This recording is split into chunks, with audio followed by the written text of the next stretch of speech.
L'Université adventiste de Sagunto en Espagne célèbre 50 ans d'éducation transformatrice et d'héritage spirituel. La clinique gratuite de l'Université adventiste de Chicago transforme la foi en action pour une communauté mal desservie. À Bangkok, la Radio mondiale adventiste assure des formations dans une centaine de langues pour étendre la portée de l'Évangile. La première dame de Madagascar fait de l'évangélisation et apporte une aide humanitaire grâce à une initiative de distribution alimentaire. Espérance TV célèbre 10 ans de transformation de vie dans les communautés francophones. Ces histoires inspirantes et bien d'autres, maintenant sur ANN.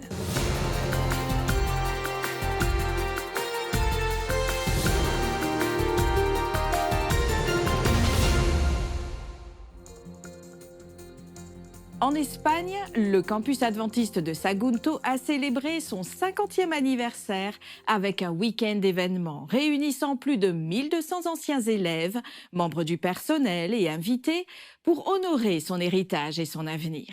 La célébration de l'anniversaire du campus adventiste de Sagunto a eu lieu au centre sportif du campus, où des anciens élèves, du personnel et des invités spéciaux se sont réunis pour réfléchir à l'héritage de l'éducation pour l'éternité. Des présentations inspirantes de figures éminentes de la communauté adventiste ont souligné l'importance d'une éducation ancrée dans des principes bibliques et la mission spirituelle continue du campus. Le programme était riche en moments spirituels et sociaux, y compris une célébration historique de réception et le dévoilement de nouveaux sites comme le podium Fruits de l'Esprit et la place de la famille, pour honorer le rôle des familles dans la communauté du campus. Le lancement d'une Bible en édition spéciale a été un point culminant du week-end. Conçue pour la communauté du campus adventiste de Sagunto, la Bible comprend, en plus du texte biblique, des réflexions qui s'alignent sur les valeurs et la mission du campus. Les participants ont également apprécié des concours interactifs et un concert historique qui a revisité le patrimoine musical de l'institution, approfondissant encore plus le lien émotionnel avec l'histoire du campus. Le week-end a également été une opportunité pour des retrouvailles entre anciens élèves et personnels qui ont partagé des histoires et des expériences, mettant en lumière les liens profonds formés au campus. Ces connexions ont été célébrées à travers la musique, des témoignages et des moments de réflexion qui ont souligné l'impact de l'institution sur d'innombrables vies. Alors que les festivités touchaient à leur fin, le sentiment de communauté et de but partagé était plus fort que jamais, laissant les participants inspirés et remplis d'espoir pour l'avenir du campus adventiste de Sagunto. Cette célébration était un moment non seulement pour honorer le passé, mais aussi pour regarder vers l'avenir avec un engagement renouvelé envers la mission éducative et spirituelle du campus. Les adventistes célèbrent 10 ans d'Espérance TV, une décennie de partage d'espoir à travers la télévision en langue française via le réseau Hope Channel. Les adventistes du 7e jour de l'Union des Antilles françaises et de la Guyane, ainsi que d'autres personnalités notables, se sont réunis à l'église adventiste du Mont Sinaï, en Martinique, pour commémorer le 10e anniversaire d'Espérance TV Interamérique, qui fait partie de Hope Channel Interamérique. Depuis une décennie, la chaîne partage le message du salut en Jésus. Claudine Témitry, directrice d'Espérance TV, a souligné le parcours de défis et de réussite et a exprimé sa gratitude envers Dieu, envers les collaborateurs, pour leur dévouement pour le succès obtenu. Elle a également souligné la fidélité des téléspectateurs, qui poussent l'équipe à dépasser les attentes, et a rendu hommage aux efforts du fondateur. C'est pasteur Max René Laurent, président de l'Union des Antilles et de la Guyane française des Adventistes du 7e jour durant 11 ans. C'est lui le fondateur d'Espérance TV. Quels sont quelques-uns des défis de la Web TV? Augmenter son public. Donc parler de Espérance TV, faire connaître son existence. Deuxièmement, être visible sur le petit écran. S'installer dans des locaux plus spacieux. Encourager l'Église au sein de l'ensemble de l'UAGF à soutenir cette œuvre par son influence et ses contributions financières. Excelsior, toujours plus haut, toujours plus loin, Ce sont nos vœux, nos leitmotivs pour ce média au service de la cause de Dieu. Lors de la célébration, le pasteur Eddy Michel Carpin, président de l'Union des Antilles françaises et de la Guyane, a souligné comment la chaîne a été un moyen puissant de toucher des vies dans des régions comme la Martinique, la Guadeloupe et la Guyane française, et a permis d'atteindre d'autres zones francophones. Carpin a mis au défi l'équipe d'intensifier ses efforts et d'élargir la programmation pour offrir plus de contenu basé sur les valeurs de Jésus, pour transformer les vies des téléspectateurs, tant dans ce monde qu'en préparation pour la vie éternelle. Meilleur aujourd'hui, c'est suivre les enseignements de notre Seigneur Jésus-Christ. Cultiver une relation profonde avec Dieu à travers la prière et les Écritures. Et soutenir notre communauté. En vivant ainsi, non seulement nous embellissons notre vie présente, mais nous nous préparons aussi pour la gloire éternelle qui nous est promise. Espérance TV Interamérique fonctionne 24 heures sur 24 et offre une gamme diversifiée de programmes qui incluent la santé, l'éducation, la famille, les enfants, les jeunes et plus encore. Abel Marquez, directeur exécutif de Hope Channel Interamérique, a loué l'impact de la chaîne et le dévouement de l'équipe à partager l'espoir et la connaissance biblique. Il a exprimé son optimisme quant à l'avenir et à la mission continue d'Espérance TV. Félicitations, car nous faisons tous partie d'Espérance TV.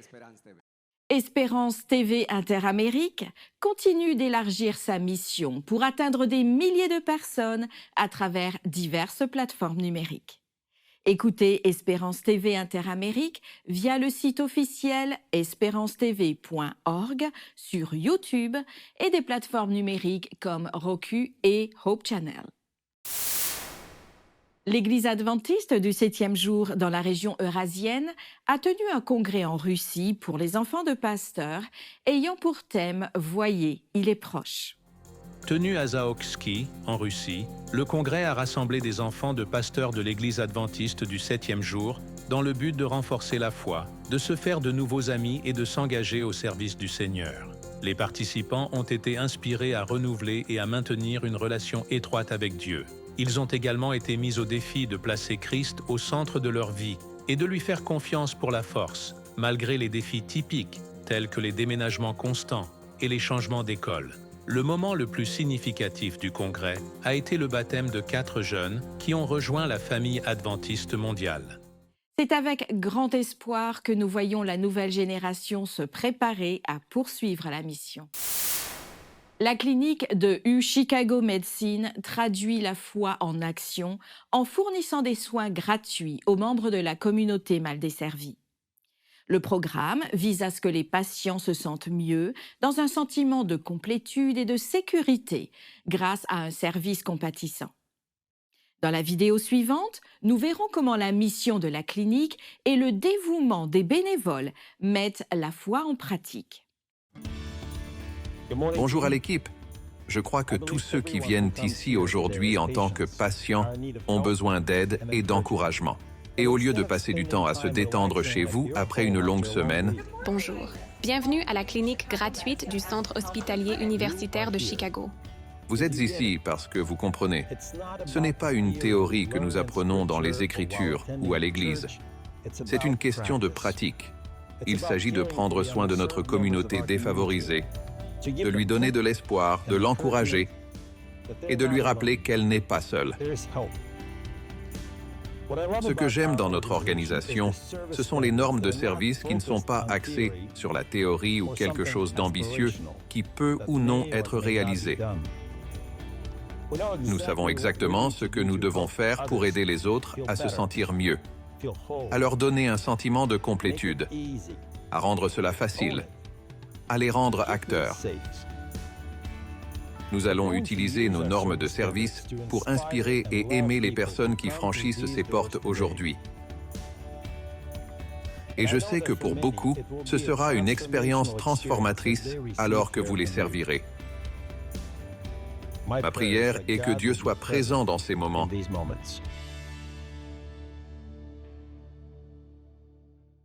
La clinique Chicago vise à avoir un impact significatif en respectant des normes de service élevées et en favorisant un environnement aimant.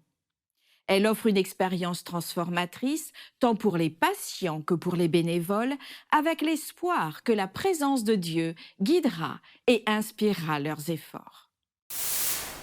Rendons-nous maintenant en Thaïlande, le plus grand pays bouddhiste d'Asie du Sud-Est, où la Radio Mondiale Adventiste a réalisé une formation pour développer du contenu dans une centaine de langues. Les dirigeants en communication, les responsables de stations et les créateurs de contenu ont participé à la première formation de stations en 100 langues, organisée par la Radio Mondiale Adventiste à Bangkok. Avec plus de 7100 langues et dialectes dans le monde, l'Église adventiste du 7e jour communique déjà dans 443 d'entre eux. Au cours des 2 jours de formation, les participants ont été équipés des dernières techniques et outils pour atteindre efficacement différents publics. Cette formation fait partie de l'effort plus large de la Radio Mondiale Adventiste pour apporter l'Évangile à la fenêtre 10-40, une région s'étendant de l'Afrique de l'Ouest à l'Asie de l'Est, connue pour sa grande diversité linguistique et culturelle, où réside la majeure partie de la population mondiale qui n'a pas encore été atteinte par le christianisme. La Radio Mondiale Adventiste nous rappelle l'importance d'une communication efficace et urgente pour atteindre toutes les tribus, nations et peuples avec le message d'espoir en Jésus-Christ. The Promise, ou La Promesse, un ensemble vocal de l'Université adventiste d'Avondale en Australie, a remporté 2 médailles d'or au concours des Jeux mondiaux des chorales. L'événement a eu lieu à l'Hôtel de Ville d'Auckland, en Nouvelle-Zélande. Malgré le fait d'être le seul participant, The Promise a dû s'exécuter à un niveau élevé pour remporter la catégorie des chœurs universitaires aux Jeux mondiaux des chorales. La veille, l'ensemble a obtenu un diplôme d'or et a terminé 2e dans la catégorie gospel, surpassant 2 autres chœurs. Leurs diplômes d'or ont assuré une invitation à la compétition des champions lors des prochains Jeux, que Dr. Aletta King, la directrice artistique, a qualifié d'honneur et de récompense pour leur travail acharné, leur effort déterminé et leur prière. Dr. King a noté que la taille plus petite de The Promise a probablement contribué à son succès, grâce à la clarté et à la complexité harmonique. Les Jeux mondiaux des chorales, avec 11 000 participants de 42 pays, sont la plus grande compétition internationale de chorale.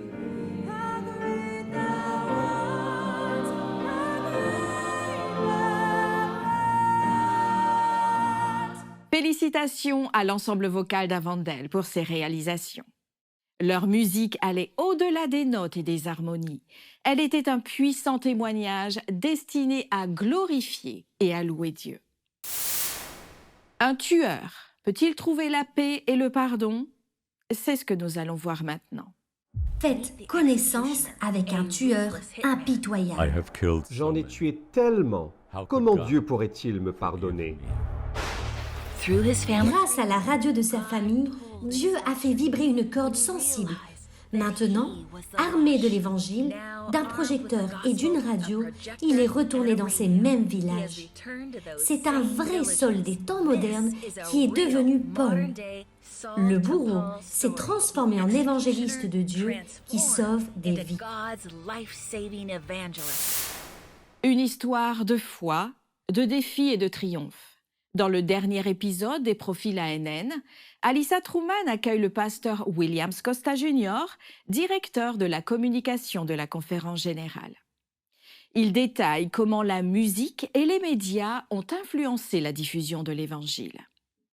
Le pasteur Williams réfléchit au parcours qui l'a conduit à un rôle crucial dans la direction de l'Église adventiste du 7e jour, en commençant par ses racines musicales au Brésil.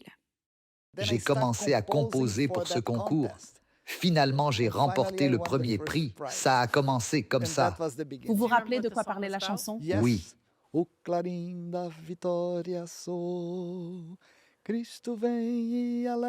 C'était 1969. 1969. Et après cette première victoire, j'ai reçu des invitations pour chanter ici et là. Et puis, je suis devenu compositeur. Lorsqu'ANN a démarré, nous avons commencé par la narration et les images.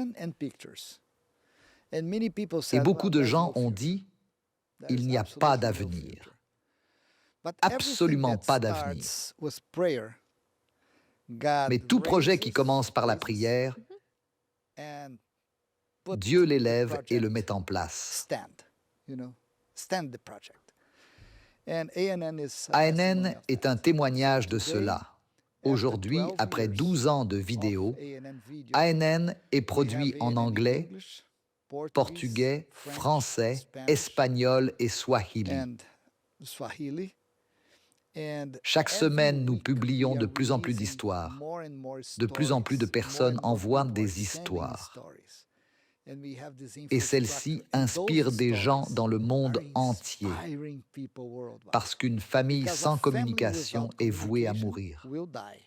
Aussi, la famille de Dieu a besoin d'informations sur les bénédictions de Dieu, sur la façon dont l'Esprit agit et pousse les gens à prendre une décision pour Christ et à se faire baptiser. Pour visionner l'épisode complet et d'autres vidéos explorant plus en profondeur la foi adventiste du 7e jour et son histoire, visitez notre chaîne officielle sur YouTube. Depuis le Pérou, nous vient l'histoire de Maciel Fabienne Matos, une colporteuse missionnaire dans la ville de Chimbote. Elle s'est distinguée par la vente de littérature adventiste et par son investissement dans l'évangélisation. Son dévouement a contribué à conduire 15 personnes à Christ et au baptême. Dirigée par la première dame du pays, l'Église a décidé de tendre la main en distribuant le livre missionnaire de l'année, des colis alimentaires et des vêtements aux personnes dans le besoin. Maciel est responsable de sa famille, elle s'occupe de sa mère malade et veille à l'éducation de sa sœur à l'école et à l'université. Travailler dur en tant qu'enseignante et manquer de ressources économiques, en plus de ne pas pouvoir remplir sa mission, l'ont amenée à accepter une responsabilité plus grande. Alors que je passais par des moments difficiles, le pasteur et sa femme m'ont invité à faire partie de ce beau ministère des publications, car ils ont vu en moi la capacité d'avancer avec puissance dans ce beau ministère.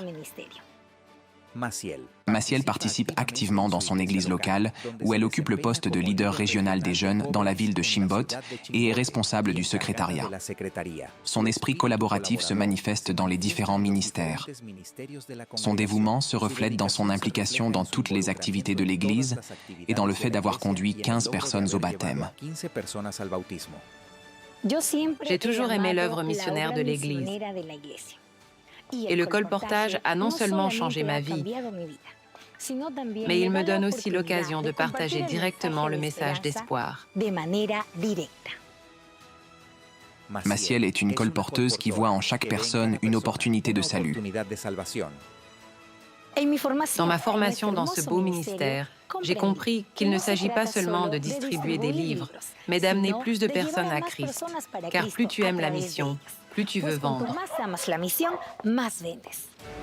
Le travail missionnaire à travers le colportage l'a amené à réussir dans la vente de livres et à attirer des étudiants de la Bible.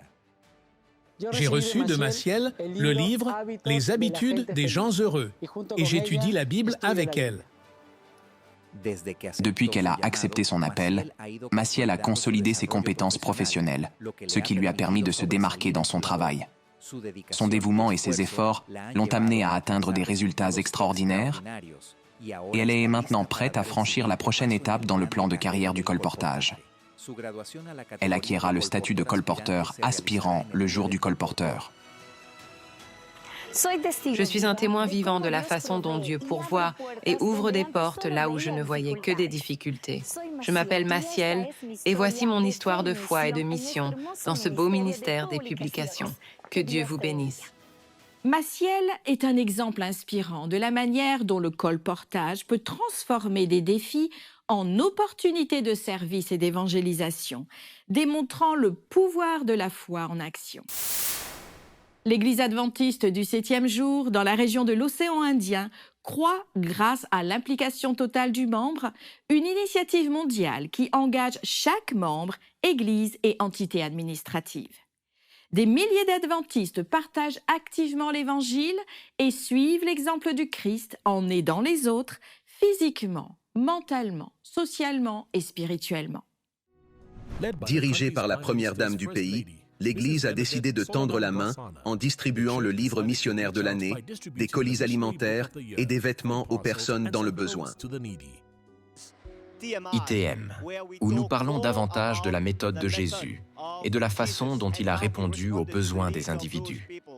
Des milliers sont passés par les eaux du baptême grâce à cette manière innovante d'évangéliser. En raison de la participation à l'implication totale des membres, l'Union s'est réorganisée, entraînant la création de 4 nouvelles fédérations, soit un total de 8 fédérations, un signe que l'Église est en croissance sur cette île de l'océan Indien. Il est inspirant de voir comment l'Église de Dieu grandit lorsque nous nous unissons dans un but commun.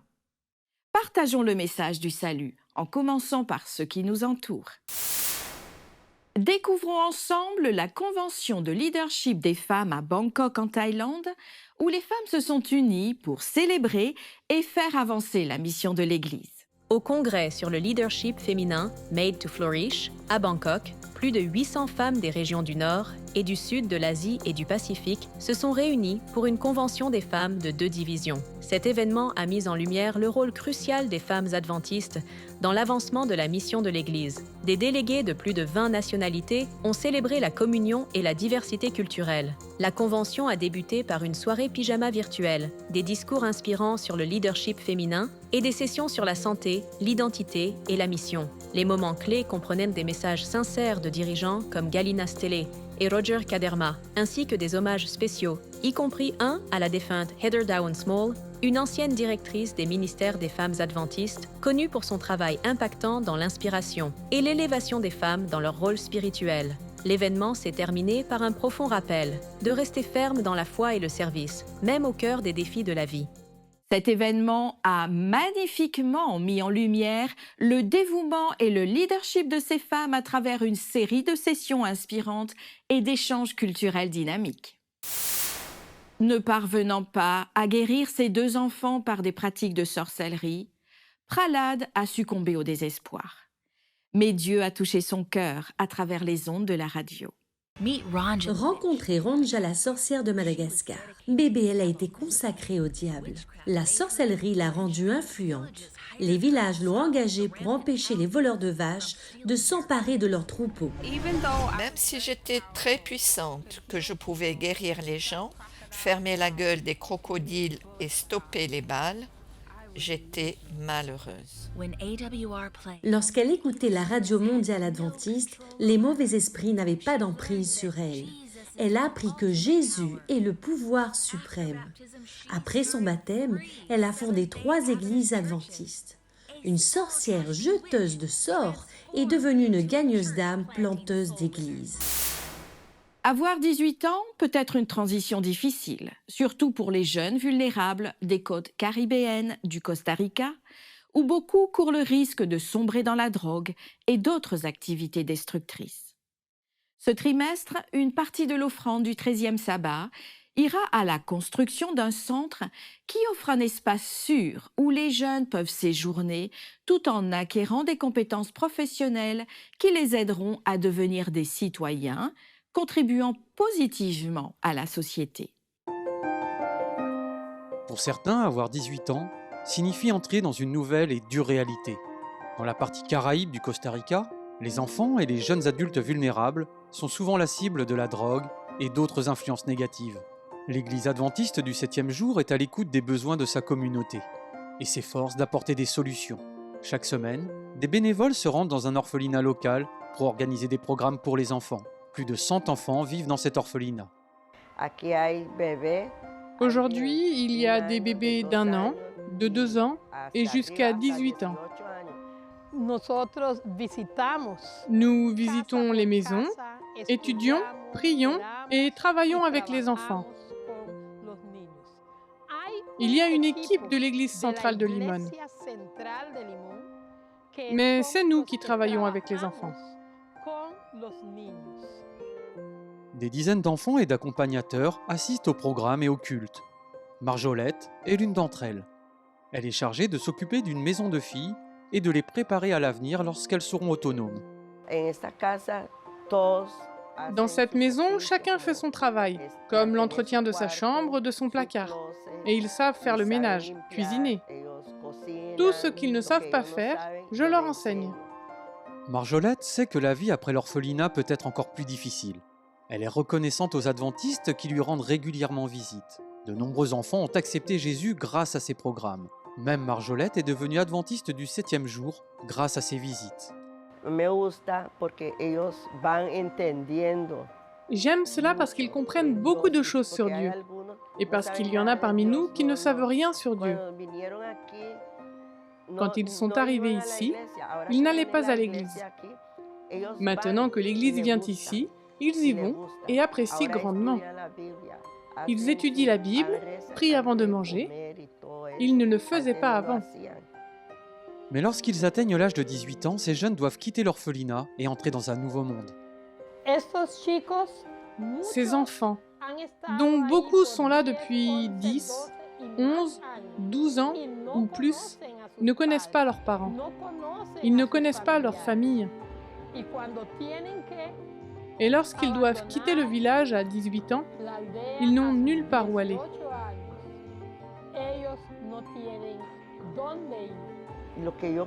Ce que je veux, c'est qu'au moment venu de leur départ d'ici, ils partent la tête haute, prêts à affronter l'extérieur.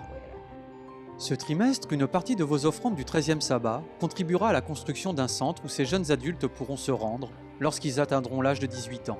Ce centre leur offrira un endroit sûr où séjourner pendant qu'ils s'activent à trouver un emploi. Cela les encouragera à devenir des personnes impliquées au sein de la société plutôt que de se tourner vers la drogue ou d'autres alternatives. Nous pouvons les emmener dans un endroit où nous, en tant qu'adventistes du 7e jour, pouvons répondre à leurs besoins. Car ces enfants et ces jeunes ne doivent pas errer dans les rues. Parce qu'actuellement, à Limón, il y a beaucoup de drogue, beaucoup de criminalité.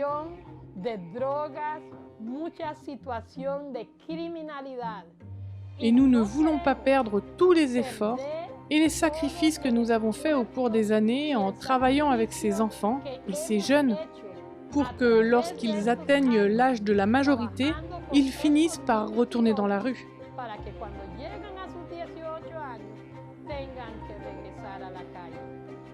Merci de prier pour les enfants et les jeunes de Limón au Costa Rica. Merci de contribuer à cette offrande qui fera la différence dans tant de vies. Pour plus d'histoires missionnaires, visitez adventistmission.org. Vous avez suivi des reportages sur l'Église adventiste du 7e jour dans le monde entier.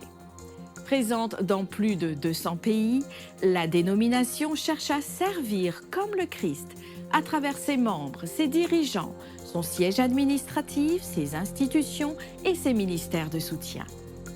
Vous pouvez accéder à d'autres bonnes nouvelles en rejoignant les chaînes officielles de l'Église adventiste sur YouTube, Instagram et Facebook, ainsi que sur le site web d'ANN, adventiste.news. Partagez votre parcours de foi et soumettez vos sujets de prière sur nos chaînes.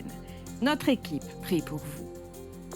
Avant de nous quitter, nous vous laissons avec les paroles inspirantes du psaume 145 au verset 9. L'Éternel est bon envers tous, et ses compassions s'étendent sur toutes ses œuvres. Étudiez la Bible quotidiennement pour découvrir d'autres merveilleuses promesses d'espoir. À la semaine prochaine pour une nouvelle édition des Actualités ANN. Que Dieu vous bénisse et prenez soin de vous.